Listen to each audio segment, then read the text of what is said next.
All right. Are we able to turn that around and see? Oh, we're good. Okay, We can see it. Yep. Okay, good deal. Greg, thank you so much for coming on. Yes, sir. Inaugural show that we have had everything that could go wrong would go wrong. But hey, we are here. Yes, sir. So even though it's Florida, I'm going to make me a glass of hot tea. All right.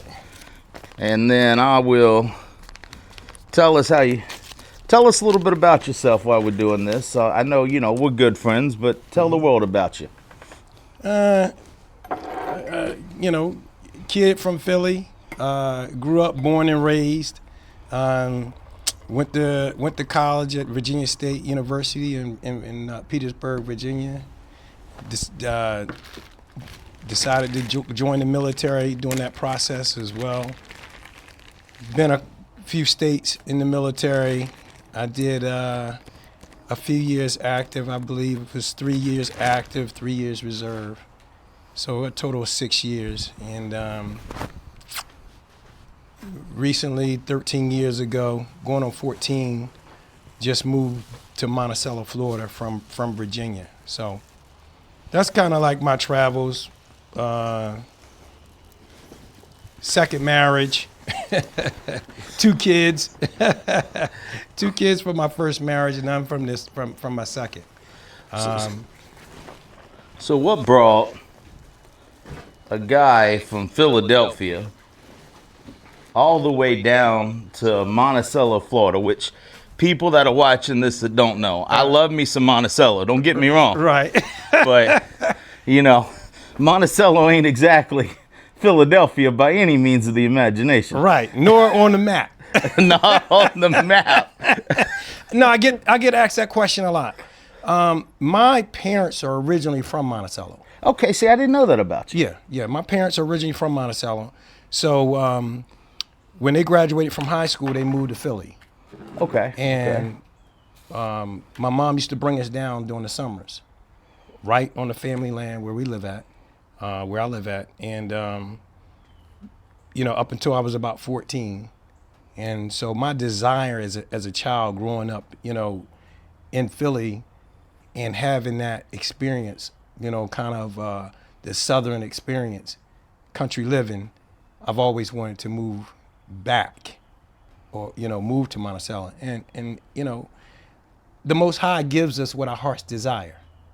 That's and true. that was always in my heart. And he allowed me to make that move back in 2013. Well, I'm glad that he did because it's allowed us to become friends. Mm-hmm.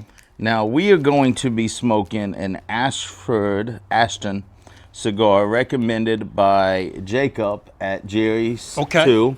Okay. I don't use a cutter, so you have to forgive me. All right. I kind of do old school and just bite off the end of it. All right. Well, I wish I'd have had my cutter. I thought about telling you, but with everything for people that don't know, we had planned on having 2 more guests here today. Mm-hmm. Scheduling didn't work out. My friend who does my producing when I cook in my car, most of y'all know him, business partner, great friend of mine, is normally here. He had learned how to do all the technical stuff for us. Mm-hmm. Family thing came up and he could not be here today. Okay. So I have had to figure everything out. And like I tell people, I get paid to run my mouth, not figure out computers. Okay. So I have had a time with it, but a little bit about the show for the viewers. Greg is our first guest, and we love to have him. He was actually the one I wanted before to be the first guest. He's an interesting guy. But we're going to talk about a lot of man stuff on the show. And when I say man stuff, I actually mean stuff that appeal to man. We're not one of those shows that are, trying to get women on so we can bash them about what they've done in their life. Right. This is just strictly, man, we're going to talk about, man's faith, what it means. We're going to talk about health. We're going to talk about dress. We're going to talk about mannerisms. We're going to talk about feelings. I think it's important that we have a space. Yes, definitely, definitely. And Things that we normally talk about amongst the cigar lounge and amongst one another. So I think we can. This is a space that we can share with others. You know, on a wider scale. yeah, Of, of not things. everybody understands when you say cigars or cigar cultures. What does cigar culture mean to you? You know, it's again. I look at it as a space where we can come together and talk. Back, in the day, it used to be the barbershop. Right? Men get together. Very few, hardly any females. Not unless it was that mom bringing that kid, that young kid in there to get his hair cut. But even as you got older, she would typically drop you off, and you'll be amongst men, talking, things like that. So I think that the cigar lounge or the cigar realm has taken the place of the barbershop for men. I would agree with you 100%. You know my story with my son. I'm divorced. I've had 50-50 custody with him since he was a year old. And I purposely wanted him to be in a good church because I think faith and foundation is really important. And the second, I wanted him to be around men. Right. And I've taken him with me to be around Positive men. Positive men, Positive absolutely. men. Right. Men that would encourage him, and not only him, but that he would hear real men having real discussions. Not that weak stuff that you see on TV, where they, the nice guy doesn't get the girl. Well, he doesn't get the girl because he's not nice. He's just a wimp. Right. And there's a difference between being nice and being a wimp. Right. And I wanted him to grow up knowing that, one, his opinion matters, but that other people's opinions matter, and that you can differ from somebody. You can have an R in front of your name and they can have a D in front of their name. And you can sit down like brothers and still love the person you're talking to. Right. And I think that is something that's very well missed in our society.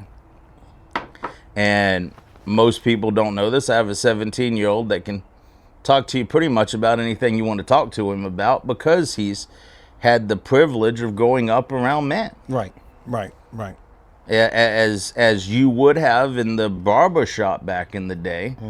Because even when you weren't getting your hair cut, you hung out in the barbershop. Right.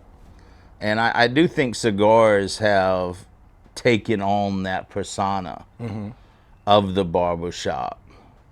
Definitely. Right. So you wrote a book called Father to Father, Brother to Brother. I have read it cover to cover a couple of times. Okay. Very interesting read for those that don't know. Here's the book. It is a story that I think a lot of American men have gone through. Okay. You said hasn't or have? Have. Okay. Have. Right. With the family fighting so hard to keep them away from the children.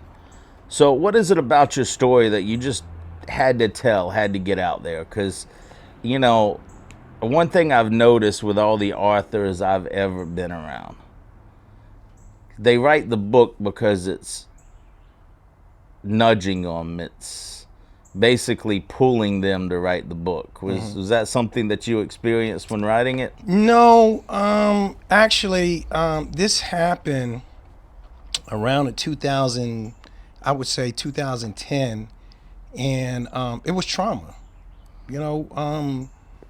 I think society needs to understand that men go through trauma in relationships, Yeah, just as as often as women. absolutely. So it's something that my story that I wanted to tell because I know that I was not after the light at the end of the tunnel realized that I wasn't the only one.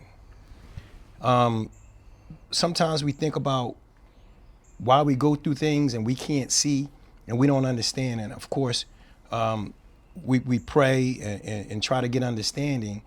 But most of the things that we go through is not for us, it's for somebody else. Okay, I agree with that. So that's what, I wrote the story because of the fact that I told my story to help somebody else that was going to come behind me. Yeah, my story was a bit extreme. It wasn't that. It wasn't that for anybody that has not read it. It was definitely extreme, but at the same time, you're not alone in that extremeness. It's almost like, to me, like the world hates men. They love for use of a better term, they love the simp boys. Okay. The yes man, the whatever the woman wants to do while the woman's walking all over them. Right. Or the phrase, if the wife is happy, happy wife, happy life. No, which is the worst of all phrases. Exactly. I have ever heard in my entire life. Definitely worse. Definitely wrong. Not that you shouldn't, you shouldn't do little things to make your spouse happy, but it's like, so I'm supposed to make you happy at all times, which first of all, happiness is an emotion that you can't maintain. Okay. So I'm supposed to make you happy at all times. And I'm supposed to work my butt off. I'm supposed to protect. I'm supposed to provide. As what we do as men. As men. Right. And I'm not arguing with that, Right. because that's our role. That's what we should do. But I'm not allowed to have emotions. I'm not allowed to have feelings. I mean, when did we get to this point as men? Because your granddaddy wasn't like that. Right, that's correct. Guarantee you, your granddaddy wasn't like that. That's right. I yes, definitely. I grew up without my father, so I can't say, the man that I become, kind of going back to your son, having him around positive men, positive males, good role models, male role models. And when we hang up at the cigar lounge and you have Ronnie with us, and all those brothers that we talk to, we smoke with, those are good brothers, man. Absolutely. Good brothers. If they wasn't, we wouldn't be in a conversation with them. Oh, absolutely. So I think the men in my life, the neighbors, my best friend, I want to give a shout out to Tyrone Wilson in Philly. We grew up together. I mean, we talking, I'm 57. We're talking probably almost 45 years, about 45 years of friendship. He grew up in a two-parent household. To see his dad, Mr. Wilson, did not play the radio. He did not play the radio. We had two neighbors down the street that as kids, as boys, you're observing, you're always looking, and great role models, great role models. And my uncle Rummy, he's deceased now, but would get us up in the morning on Saturdays and take us to work with him. That's awesome. Give us that ethic. He was that dad that I didn't have. When they went on vacation, he would take my brother and I, along with his family, my cousins and things like that. So having that positive role model, even if it's just visual, means a lot. No, I completely agree. I know in my case, my father died when I was about 18 months old. Not of any, cost of his own. He was in the Navy, accident. Okay. Mom came back home and ended up marrying a man when I was 3.5. where Ronnie actually gets his name from. Okay. Greatest man I've ever met in my entire life. So your stepfather, My father. your father. Okay. Your father. He would never call me a stepson, never treated me like a stepson. Mm-hmm. Did not play the radio. Mm-hmm. I understood what discipline was, Mm-hmm. but loving discipline. Right. Because there is a difference Mm-hmm. between discipline and loving discipline. Okay. And I do think that is something that most men understand. Mm-hmm. You know, you gotta grow them up with discipline in their lives so they achieve things. Well, I always say, I raise my kids with love in this hand and discipline in the other.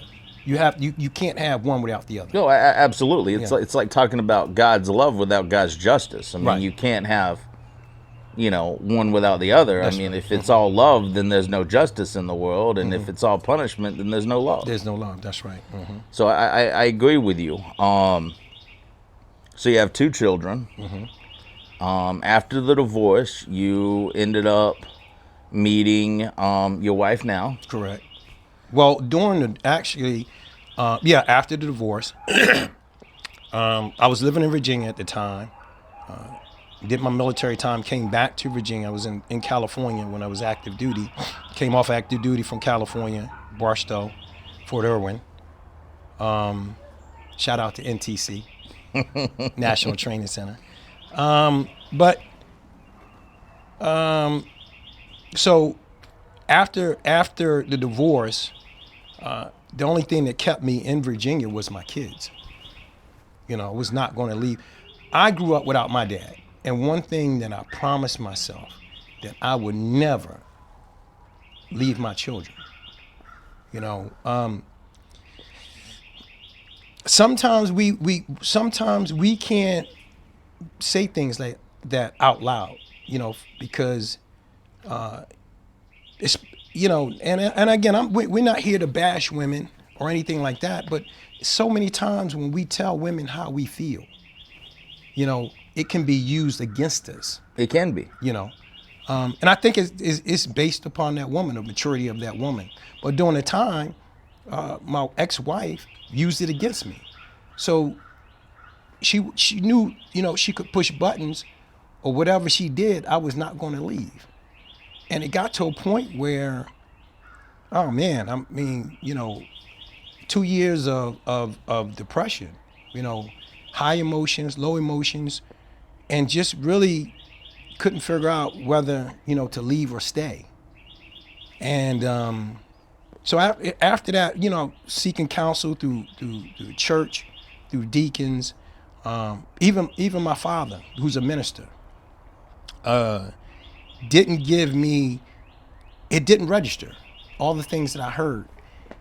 And I talked to my aunt in Philly, and she was the one reason, that I was able to move forward or get past that point. And she said, Greg, you could have the biggest house on the block, you could have the nicest car, but if you don't have peace, what do you have? Oh man, that's powerful right there. And that made sense. That gave me the power to move forward. Because I'd rather see my daughter, at the time it was just my daughter, see that when she's with me, she sees love. She feels love. When she's with her mother, she sees and feels love. Then to see the both of us together grow up in a household and not see love between a mother and father, that is detrimental, because she's going to be a mother. She's going to have a household one day. And so many of our behaviors really is a product of how we was raised. Oh, 100%. Yeah, there's no book on raising kids. No, right? Well, there are, but I don't know if I'd read them. I don't. no offense to the psychologist. Yeah. But no, ain't no 2 kids ever been alike in their entire life. Exactly. So as parents, as fathers, we take what we've, how we were raised. Did I have the perfect raising? Perfect enough to allow me to be, a productive citizen, right? A stand-up man, a man that stood up for his kids, most definitely. Now, we take the good, we take the, we take the good and we try to eliminate the bad, and we try to actually, maybe give a little bit more than what we have, or what we had growing up. So, but that's that's how, as fathers, that's how we become men. No, I agree. When my ex-wife left me, I decided I was not going to be a every other weekend father, and that I would do whatever it took not to be an every other weekend father. Okay. Because I was bound and determined that my son would be raised by me. And it was not an easy task, because the court systems are always, in this state anyway, favor the woman, favor the mother. I think that's nationwide. Not in all states. You know the new law in Kentucky. Well, that's new. We talking, that's new, brand but, new. So again, those that don't know, Kentucky decided that it was a 50-50 custody of the kids automatically. Alimony can only go for 3 months. And if you, whoever gets the house has to pay 50% of the equity in the house to the spouse that walks away from the house. okay. In return, Kentucky's divorce rate is actually below 25% right now, and falling. Which kind of unfortunately lets you know that most divorces are over a certain sect of population wanting to live off the other sect and not be married to them. Right. I mean, Right. considering that, what is it, 85% of all divorces are done by women? Just craziness, isn't it? Yeah, absolutely. And the laws, things change, right? We're in a world of evolution. This world was not built to stay the same the way it was. So we're always evolving. 20 years ago, 30 years ago, 30 years or 40 or 50 years ago, we didn't have the internet. Now we have the internet. Then you have social media. So things are constantly evolved, and so have the laws have evolved as well.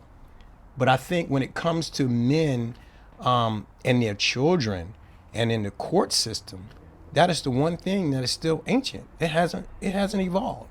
No, it hasn't, and it needs to. And it needs to, most definitely. I mean, when you look at a society and you take the husband and the father out of the household, you wind up with, to steal a phrase from Jason Whitten, you end up with baby mama culture.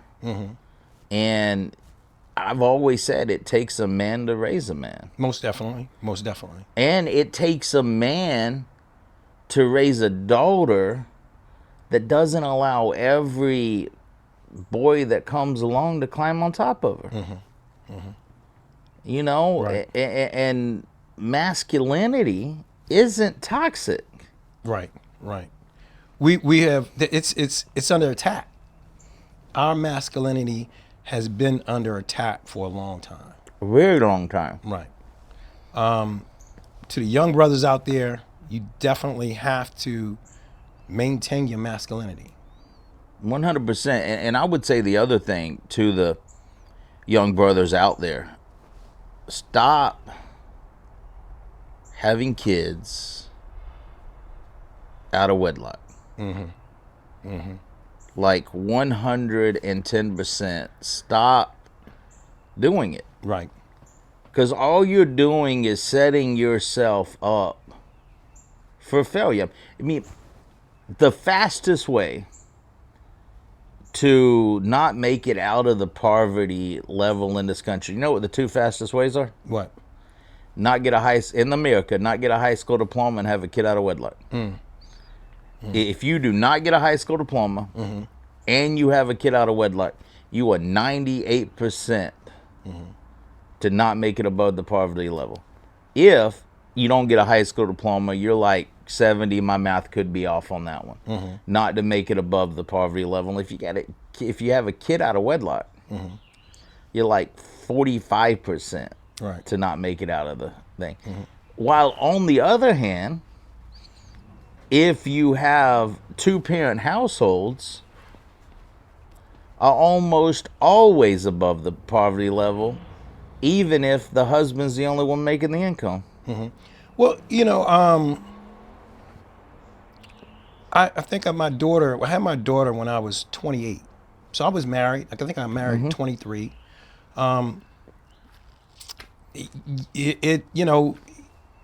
You try to have that perfect relationship. You try to get married before you have kids, and it's not impossible, but at the same time, you, like you said, you increase your chances of being, better, a better person and a more successful relationship. Now, in your situation, and I'm not going to go too deep. We'll go as deep as you want to, Okay. because me and you talk on a personal level. Right. Do you think who you wound up with the first time was the product of not having that strong father figure in the household to teach you what women you should date and who you shouldn't date? Most definitely. What I tell people now is that you have to, as much as you and that female connect, you have to know their background. How were they raised? What was the family structure? Was it dysfunctional? Was it functional? And if it was functional, in what way? Did the mother run the household? Was the father in charge? That again, we talked about how we become adults based on how we were raised. And in hindsight, when I look at it, my ex-wife came from a household of 5 girls, where the mother was did not work, the father worked, and but the mother ran the household. So that's something that I can teach. That's a red flag. And so many times as men, we see that stop sign and we keep going. No, of course, especially if she shakes the hip the right way. Right. She bats those eyes at you. Yeah. And we're a sucker for it, which is why I always say that lust is blind. Love's not blind. And we have to understand, if you can't tell me anything wrong with that person, you're not in love with her. You're in lust with her. And lust, that's correct. Right. Because lust is stupid. Right. Lust will have you doing the most stupid things God has ever made. But love is a more deep thing, and I agree with you. And I think that as men, we need to put together what we want out of a mate, and I think that's what we need to stick to. If you want somebody that's going to be home cooking and cleaning, then that's what you need to stick to. That's who you need to date. You don't need to go after somebody that's probably been in law school for the last 8 years, Well, don't settle. If you like fishing, if you like sports, then you want to pick a woman or choose a woman that likes those things as well. You have a better chance of being successful in your relationship.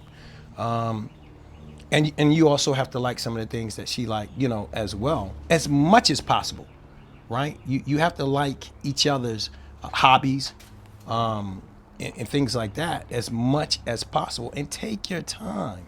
Absolutely. Take your time, man. There is no rush in getting married. I would say, and this is just my philosophy, but right, the first year of a relationship is everybody's campaigning. Everybody's on their best behavior, right? And you could even say the second year, that could be possible. But that third year, you're going to actually know who that true person is, right?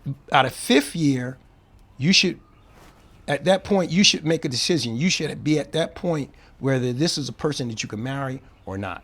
No, I agree with you. I would say, personally, I think midway through the second year, going into the third year, I think if you haven't already made that decision, I mean, me personally, I don't know if I'd wait 5 years for it. I get what you're saying with that. But definitely, these people that rush into marriage the first year you've met somebody, I'm with you. You don't even know them the first year. And that was my mistake.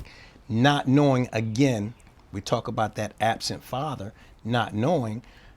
Wow.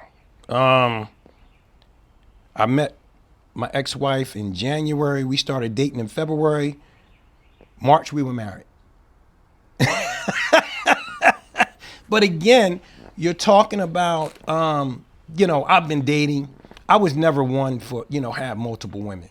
So I'm in college, and of course I'm hanging out, I'm going to parties, one of my favorite spots was the VFW. So around a bunch of older guys, and I had my turn of date, but I felt that I needed one woman, and she came along, and I thought, not knowing what to look for, I thought it was everything that I want, not knowing, her background, how she was raised and things like that. So most definitely that was a mistake. I still stick, and I hear what you're saying, and when I say that 3 year mark, at that 3 year mark, again, we're not perfect, but at that third year, I think you need to live with that person for the next 2 years. Well, you know how I feel about living outside of marriage. Yeah. You know how I feel about that. So, right. I will say this, though. I think the thing that men make the biggest mistake in relationships is, you mentioned that stop sign earlier. And I think men should seriously sit down when they're ready to get married. And they should, first of all, make a list about who they are. Okay. Because I think you need to understand who you are before you can step foot into marriage. Okay. You need to understand what you can live with and what you can't live with. Right. And I know for me, I don't clean my house. I don't. I have Okay. somebody that cleans my house. Okay. My thing is, why would I get married and she's not going to clean the house? Right. Most definitely. For all the feminists out there, keep watching. It'll get worse. But those are roles that I think are traditional roles that we have to cling to, right? We have our roles, right? Everything outside the house. When the AC goes down, who's in charge of fixing that? Absolutely. When anything breaks in the house, whether it's replacing a light bulb, replacing a toilet, or just general maintenance, we're responsible. At the same time, we're responsible for getting out there, providing for our family as well. So and protecting it. And protecting, right? So why not? As a woman, I think traditionally, a woman was taught to cook, clean, take care of the house, the inside the house, Yep. right? But again, as we evolve, it takes two incomes now really to live. So yeah, she has to get out there and work, unlike our grandmothers. There was a very interesting. Are you familiar with John Stossel? No. John Stossel does a lot of. Used to be on 2020, I believe, and he takes these things that people say, and then he does these in-depth dives on them. And he actually did an in-depth dive on do you have to have a two-family income to survive in America? And interesting or not, he found that at the end of 30 years, the one income family actually had more money put back than the two family income. Because one, they paid less in taxes. They didn't go out and buy the new car every time they turned around. They didn't eat out as much. So it's interesting. You should watch it when you get a chance. Okay. I'll pull it up and send it to you. Yeah, definitely. Yeah. He's also the one that did the one that'll take everybody off. Teachers really overpaid, underpaid. Oh, underpaid. Right. And right. you know, my fiance is a teacher, but his study was that most teachers actually make more in the state than the medium income household. Okay. But anyway, back to what we were saying. I do agree with you that there should be roles in households. You know me, when I decided that I wanted to find a wife, first thing I did was I said, well, these are things I'm not going to do. Right. But I'd like done. And so when I set out to find somebody, you know, my main thing is I'll pay for the house. You work if you want to. But I don't want to clean it because I'm not. And it's not that I can't. It's that, honestly, I don't see it needing to be done. Okay. You know, I'm just going to be honest. Right. I don't. I will walk over something. I'm organized. Anybody that knows me knows I am organized chaos. Gotcha. You know, my entire life, I am organized chaos. I can multitask. I can do 5 things at one time. So I don't see it needing to be done. I just know it needs to be done. But unless it's done, I can walk over a bag sitting on the counter for 3 weeks. Right. You know? Well, you know who you are. Like Yeah. you said, you have to understand who you are and to know what you want. Yeah. Yeah, definitely. Most definitely. Yeah. And you know, and again, we going back to the roles.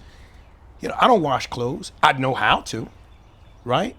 But no, that's my wife's job, you know, to wash clothes. My dad, he'd come down, you know, he calls me Mr. Robinson. Mr. Robinson, you know, how do I operate the washing machine? I need to wash clothes.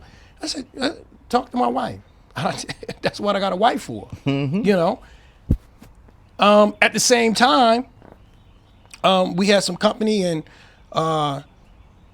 we had a friend of ours. She was taking out the trash, and my wife said, "Oh, what are you doing?" She said, "No, that's Greg's job. You know, that's his job. She don't take out the trash. I don't wash clothes." But that's understood. You know, she doesn't cut the grass. Again, that's my job. Everybody has their role, and you have to understand. If you understand the role of one another in a relationship, you have a chance of being more successful in that relationship. Well, I agree 100%. Right. And I have said that forever, and I've talked to pastors that have dealt with this, and they've always said that the biggest problem with relationships is nobody ever sits down and says, this is what I'm going to do, and this is what I expect from you, and if you agree to marry me, don't expect me to be any different than what I've already told you I am. Right. And fulfill what you've agreed to fulfill. So often we get in relationships, men and women, and we look to change that person. You cannot change a person. You can't change. Just like you can't make a grown person do something that they don't want to do. That you have to understand that. So it's most definitely you have to understand, and that's why, again, I say you have to live with that person, because you could live and you can have 2 apartments. You know, you live by yourself and she live by herself, and y'all may spend the night at each other, but you haven't lived with that person, 24 hours a day, to be around that person, to see, wow, you know, I didn't know that they didn't do this, or I didn't know that he didn't do that, you know, and that could be a deal breaker. That could be a deal breaker. So again, I'm not preaching or teaching, you know, anything out of the abnorm. I think it's preference, right? You have your preference, you know, as far as not living together before you get married, and I think it's detrimental that you have to, you know. But that's just my view. Yeah, and that's the great thing about cigar culture in general, and people, we talked about it earlier, is that we don't have to agree. I mean, there was one time we were talking about a bill that was up, and they thought me and you were fighting because you got loud and I got loud. Right. We weren't fighting. We were just getting loud. Right. Which I tend to do after a couple of cigars and a So couple do of I, cocktails, right? I mean, we hugged each other's neck. That's right. That's and, right. and listened to jazz music for a while. And listen to jazz. And the That's next day, everybody's like, "Well, I heard you and Greg came to blood." No, we just got a little loud. Yeah. You know what? I would, and that's the thing, another thing about the cigar culture. We've never had anything come even close to being physical or even seen it, in the cigar in the cigar lounge. I would say most of the time. There was that one dude, Who's that? the law professor, Oh, okay. Well, yeah. but it's abnormal. That's abnormal. Yes. But it was obviously he didn't belong. No. He was looking for a place to fit in. Yes. And he did not belong. So Are we out of? are we out? We just about. I think I got another one another sitting on one. the table over here. Okay. See if I can find one.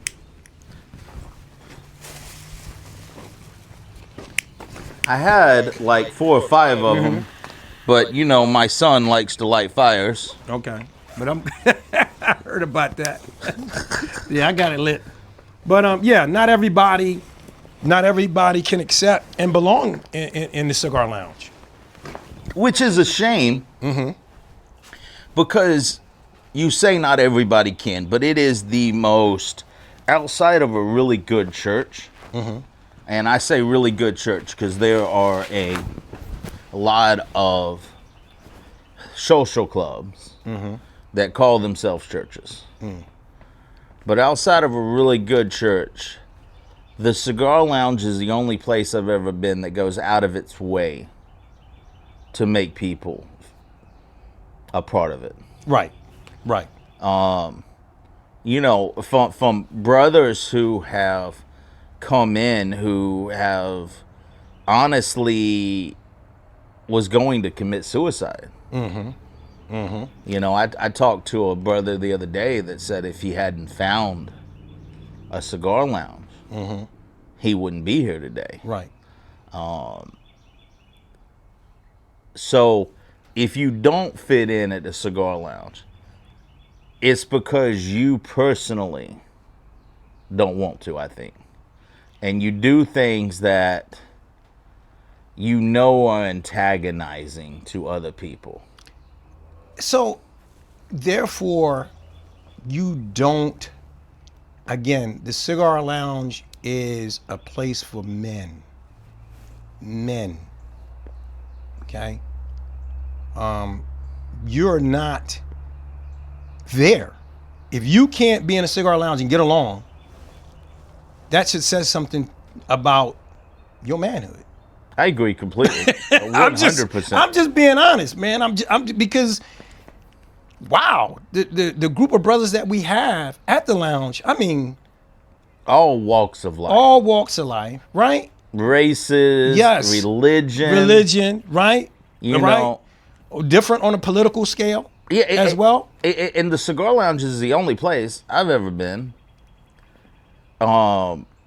outside of my church, and I'll say that, shout out to Providence Reformed Baptist Church in Monticello, by the way. Okay.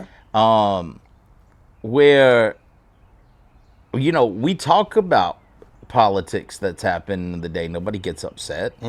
We talk about different religions. Nobody gets upset. We want to know what's going on in your life. Just like the brother, won't say any names, Sure. going through it.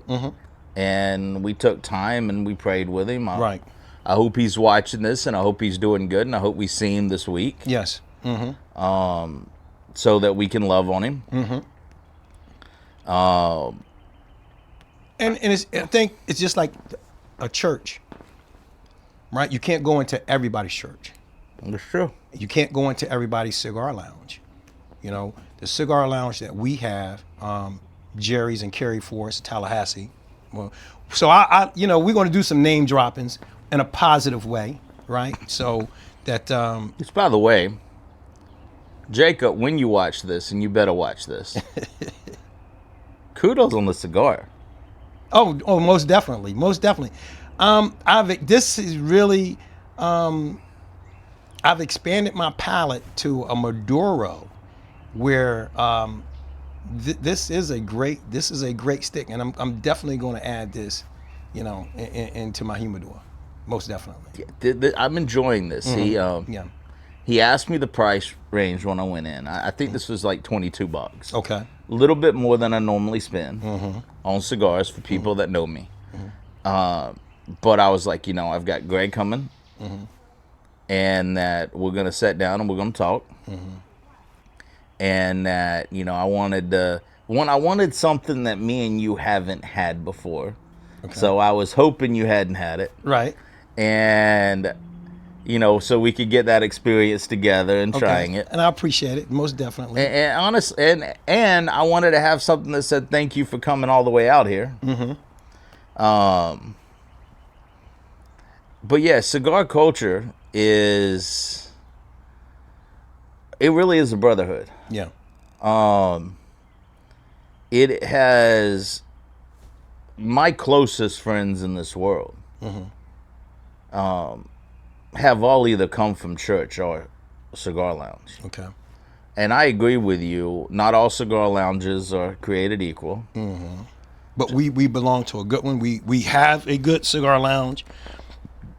Like you said, we listen to jazz. We listen to music. Jazz is my thing. You know, I always bring the jazz. You know, sometimes I'm called the what? The bully, the speaker bully. The speaker bully. The speaker bully. Oh man, shout out to Dwayne on that one. But you know, we laugh, we cry, we pray, and sometimes you just go and you just want to have a cigar and just meditate. Yeah. You know, and it's nothing wrong with that, and we respect each other in that position, whatever you know, kind of mood that we're in that day. And I would challenge people that watch this that, you know, I'm part of GTG. Okay. Cigar. Great cigar club. Great group. Great group of brothers. Great group of brothers. Great group. We call ourselves cousins. Okay. I've been trying to get Greg to come to our events. I'm gonna get him there one day. I've gone to a couple. I've gone to a couple of events. I'm gonna get him to join one of these days. Okay. We'll get him there one of these days. Okay. But if your cigar lounge isn't opening to all people of all walks of life, I think you're missing something. Yeah. You're also missing the experience that you have and learning from other people and other things. And I think that is, to me, it's a comfort to me. You know, I'm an insurance agent by trade. You know, I sell cigars part-time, so I'm always home. You know, and so the cigar lounge is the only spot that I go to, right, that I don't have to be on. I can just kick back, prop my feet up, and I can be me. Right. You know, I don't have to put on airs. I don't have to put on a show. I don't have to, you know, be the nicest guy in the world. Well, and we frown upon that. Yeah. We you know, in our group, we frown upon that. If you're going to hang out with us, we tell you, be real. You know, be who you are. There's no judgment. You know, the judgment comes when you're trying to be something that you're not. Right? You don't have to put on a show for us. You know, be who you are. That's the only way, you know, and talking about being a man, which is what, you know, we've gone in great lengths at on this podcast today, is I think that's what real men are. Real men don't, you know, we've got a culture now, we say fake it till you make it. And I tell every young guy that tells me that, I said, your problem is you're out here faking it. And the one guy who could offer you the job you want for the amount of money that you want has probably thought about offering you that job. But you're walking around like you've already got $1 million in your bank account, so he didn't want to bother you with it. Right, right. And so you're missing out on great opportunities because you're being fake. Because you're being fake. That's correct. And that's not a man thing. That's a woman thing. Right. Women are the ones that cover themselves up with everything on the man. To try to make themselves out to be more than they are. Not being real. Not being real. Right. Not being real. And as a man, that's not who we should be. Right. We should be the realest people in the. Well, I think that's part of being a man. That is a man. All we have is who we are. Our word is our bond. As I've gotten older, I realize that life is simple, right? We make it complicated. It's either yes or no. Very few maybes. It's either black or white. Very few gray areas. And let your yeses be yeses. And your no's be no's. I was talking to a girl who comes up with her dad to the cigar lounge. You know what I'm talking about. We won't name names. Wonderful young lady who is, trying to get a life the way she needs it to be. Okay. And we were sitting there talking about her future. And I asked her when she was going to go back to school. And she was like, well, I'm trying to get it done. I said, well, get it done. She said, it's not that simple. I said, yeah, it is. Right. I said, you want to go back to school? You go back to school. You go back to school. Right. And she's like, well, I've got to do X, Y, and Z. I said, no, you don't.